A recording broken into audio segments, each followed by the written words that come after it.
Welcome to my YouTube channel. कशा आहात सगळे? मजेत ना? तर आज मी तुमच्यासोबत माझी पूर्ण म्हणजे मॉर्निंग टू इव्हिनिंग म्हणजे सकाळपासून तर संध्याकाळपर्यंतची संपूर्ण रुटीन मी आज तुमच्यासोबत शेअर करत आहे. तर माझा व्हिडिओ शेवटपर्यंत नक्की बघा. आज कसं सुट्टीचा दिवस होता, तर ॲक्च्युली मला कसं उठायला थोडा टाईमच झाला. थोडा म्हणजे बराच म्हणजे 1-1.5 तास मी लेट उठले. तर मग काय, जर आपण सकाळी जर लेट उठलो तर मग जे आपले होणारे कामं असतात ते सगळे लेट चालतात. आणि कसं जर म्हणजे रेग्युलर दिवस असला तर आपण सकाळी ताबडतोब उठतो, कारण आपल्या मागं बऱ्याच जिम्मेदाऱ्या असतात. आपल्याला टिफिन बनवायचा असतो, त्यानंतर बरेच सकाळचे कामं आवरायचे असतात. पण जर सुट्टी असली तर आपल्याला असं वाटते की हां, आज निवांत काम केलं तरी चालते. मग असंच काहीसं माझ्यासोबत झालं आणि मग मी उठायला टाईमच केला संडे असल्यामुळं. मग म्हणजे चहा वगैरे झालं, त्यानंतर मग मी म्हणजे नाश्ता वगैरे काही बनवला नाही, कारण तसंच उठायला वेळ झाला होता आणि आम्हाला म्हणजे इव्हिनिंगला बाहेर पण जायचं होतं. तर मग मी म्हणजे डाळ भात सरळ कुकर लावून दिला आणि नंतर मला कारल्याची भाजी करायची होती सोबत, तर ते पण मग मी लगेच तेव्हाच त्याची पण तयारी करून ठेवली. शिवाय घरचा भाजीपाला वगैरे संपलेला होता, तर रात्रीचं तर जमलं नसतं, कारण रात्री बाहेर जात होतं. म्हणून मग आम्ही म्हणजे मी इकडे कुकर लावून दिला डाळ भातचा आणि म्हणजे झाडू पोछा करून झाला आणि नंतर मग आम्ही म्हणजे भाजीपाला आणायसाठी गेलो भाजी बाजारात. त्यानंतर मग तिथे म्हणजे छान फ्रेश होता. तसं तर पावसाळ्यात भाजीपाला फ्रेश मिळणं कठीणच असतं, पण आज गेलो तर म्हणजे पालेभाज्या वगैरे वाटल्या मला, म्हणजे पालक, कोथिंबीर वगैरे फ्रेश होती. तर मग ते घेतलं आणि बराच भाजीपाला घ्यायचा होता, म्हणजे लसूण, कांदे वगैरे ते पण संपलेलं होतं. तर मग भाजीपाला घेतला आणि थोडी फळं वगैरे आणि थोडं किराणा सामान, म्हणजे किराणा पण थोडा संपलेला होता, तर तो पण घेऊन आलो. मग हे घ्यायच्या वेळेस काही वाटत नाही, पण घरी आल्यावर तेच मग पुन्हा भाजीपाला वगैरे ते सर्व तोडून ठेवणं, म्हणजे भाज्या तोडून ठेवणं आणि ते व्यवस्थित त्या जागी ठेवणं. त्यानंतर फळं वगैरे, त्यानंतर किराणा पण आपण जे काही आणतो तर ते व्यवस्थित त्याला त्याची जागा देणं.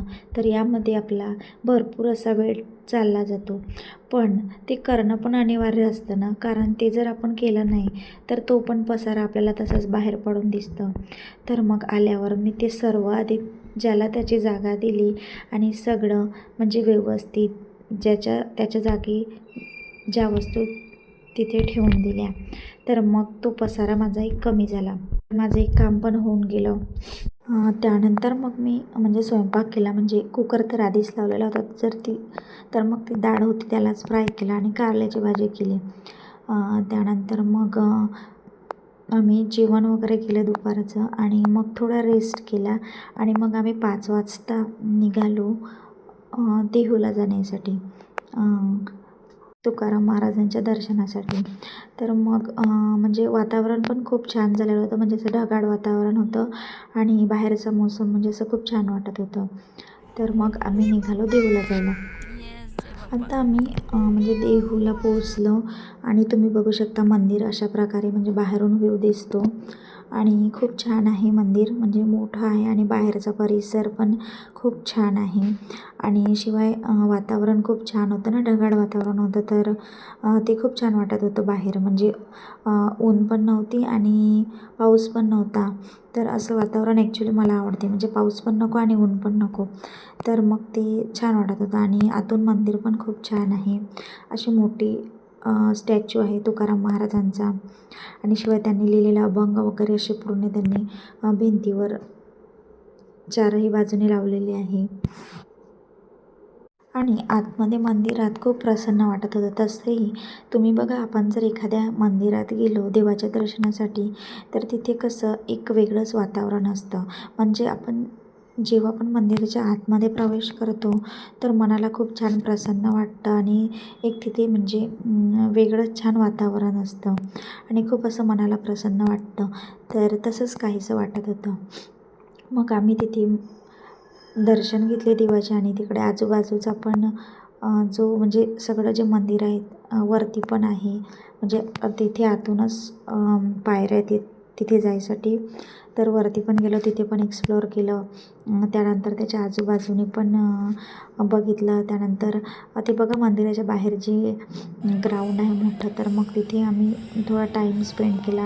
तिथे श्रीवला खेळवलं, त्याला पण खूप छान वाटत होतं.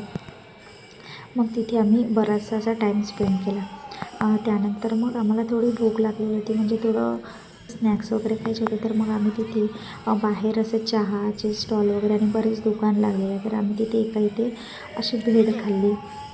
आणि भेळ खाऊन झाल्यावर मग मस्त आम्ही असा गरम चहा घेतला. असं पावसाळ्याच्या पाण्याच्या दिवसात असं गरमागरम चहा पिण्याची वेगळीच मजा वाटते. तर मग मस्त आम्ही तिथे चहा घेतला. त्यानंतर मग तिथे आणखी थोडं आजूबाजूने थोडं श्रीवसाठी खेळणी वगैरे घेतली आणि थोडं खायचं नाही का, म्हणजे जे असतात चिप्ससारखं ते पोंगी वगैरे, म्हणजे अशा टाईपचं ते असतात. तळलेलं नसते, भाजलेलं असतं. तर ते पॅकेट घेतले आम्ही घरच्यासाठी, म्हणजे म्हटलं श्रीवच्या कामे पडते ते. तळलेलं खाल्ल्यापेक्षा हे भाजलेलं केव्हाही बेटरच राहतं. तर मग ते घेतलं आम्ही.